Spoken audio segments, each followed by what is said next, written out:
you've ever managed a major construction project, you already know that the devil is absolutely in the details. So welcome to this explainer where we are answering one very specific, highly critical question. How exactly do you choose the right channel cable tray system? Now, I know it sounds a bit niche, but getting this foundational framework wrong is exactly what leads to those agonizing, incredibly costly late-stage errors on a job site. Our goal today is to equip you with a rock-solid workflow to make the right selection from day one. But before we jump into the nuts and bolts of the engineering workflow, we really need to establish a baseline of what top-tier quality actually looks like in this industry. Take a manufacturer like Shanghai Xinma as a great benchmark. They produce cable trays, busways, and seismic bracing, but what's really crucial here is their strict adherence to global standards. We're talking IEC, NEMA, BSEN, and GB.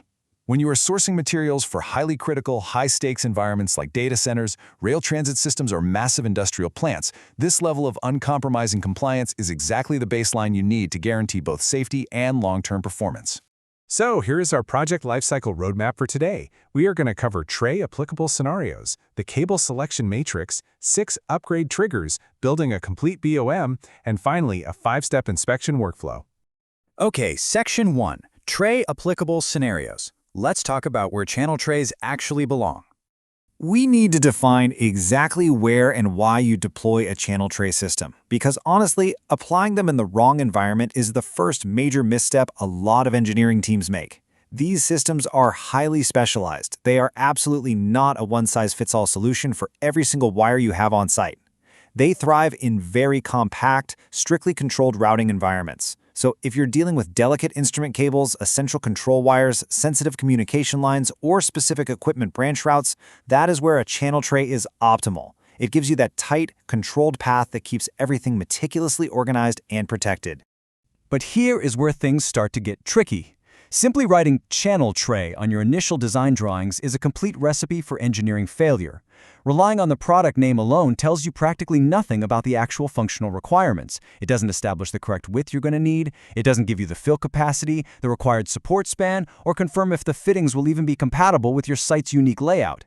EPC and MEP teams absolutely have to look deeper than the label before they even think about procurement.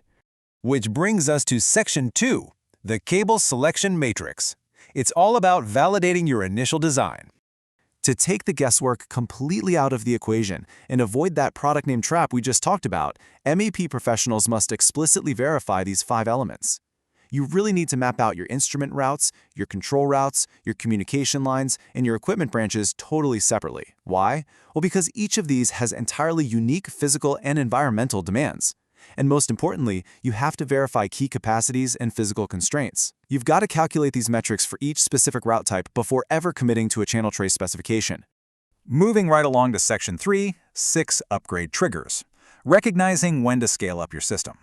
Once you have your selection matrix built, your project is inevitably going to evolve. As project demands shift, and let's be real, they always do, you have to ask yourself a pretty tough question.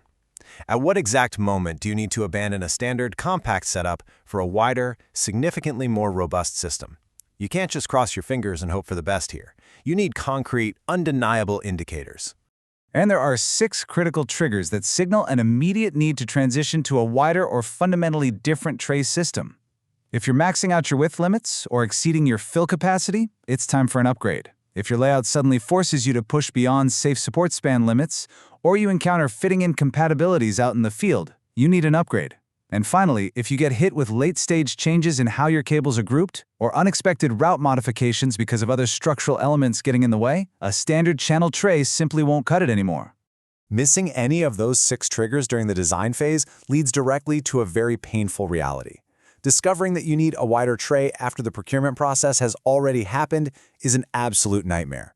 It results in severe financial penalties, stranded inventory sitting uselessly on site, and massive schedule delays while you wait around for the correct, upgraded systems to be manufactured and delivered. Let's get into Section 4, the Complete Bill of Materials, or BOM. This is how we nail the procurement phase. To avoid those brutal financial penalties, we have to look closely at a very common cautionary tale.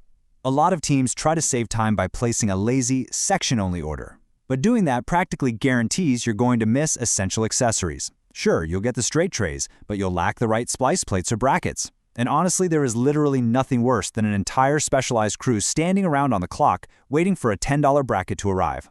On the flip side, a meticulously crafted, complete BOM ensures your project momentum never stops. It contains absolutely everything: straight sections, customized fittings for tricky corners, compatible supports, and all the critical accessories required for an immediate, seamless integration. Finally, Section 5, the 5-step inspection. This is all about flawless site execution. With your complete BOM ordered and successfully delivered, EPC teams must fiercely enforce this rigorous 5-step workflow. First up, a thorough goods receipt check against that master BOM. Second, pre-installation verification, meaning you ensure what just arrived actually matches your site's physical constraints. Third, a first install trial validation. Think of this as a pilot run to catch any spatial or alignment issues early on. Fourth is a system alignment and integrity check across the entire installed route. And finally, step 5, final handover and documentation. Sticking to these exact steps guarantees absolute quality control from the second the truck hits the loading dock to the moment of final client sign-off. So, as you gear up for your next big project, I want you to ask yourself a really critical question.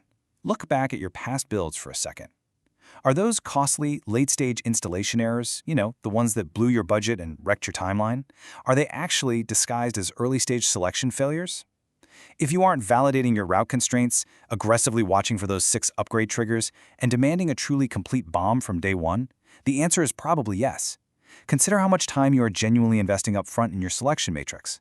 Because mastering that very first step is exactly how you guarantee a seamless, successful final handover.